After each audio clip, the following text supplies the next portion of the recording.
While Lovelace Hospital is now accepting patients again after a cyber attack this week, patients continue to feel the impact from canceled appointments to trouble accessing their medical records. News 13's Annalisa Pardo talked to one patient who is frustrated with Lovelace's response. Fallout continues after a cyber attack on Lovelace facilities. Heather Cunningham is just one of the patients impacted. She was scheduled for an endocrinologist appointment on Thursday to see if she has thyroid cancer. Which means I had to reschedule my own folks that I was seeing.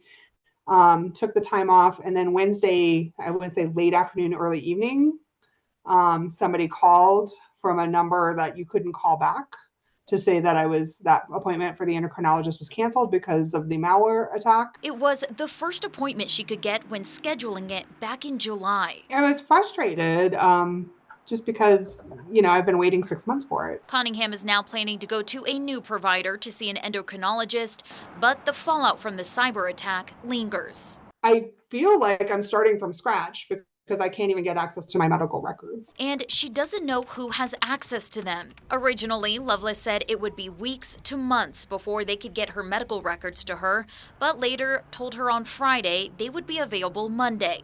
Still, she said she's not impressed with the communication she's gotten thus far. In no way, in any of the people I've interacted with Lovelace since, this has blown up, has anybody been even like, we're sorry that this has happened. I'm sure they're overwhelmed, but you go into healthcare to actually deal with people, I'm assuming, and try to help make them better. And it's been I feel like this whole process has been fairly dehumanizing, to be honest. Lovelace is welcoming patients back, but in a statement today said some non-emergency procedures remain temporarily paused while they work to bring systems back online. They went on to say, quote, "We understand the frustration that this has caused and sincerely regret any inconvenience to our patients."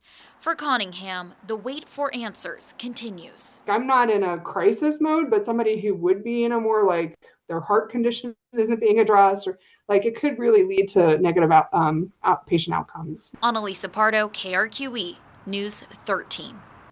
Lovelace also told News 13 today they cannot say whether patient health or financial data was compromised. We have Lovelace's first full statement with this story on KRQE.com.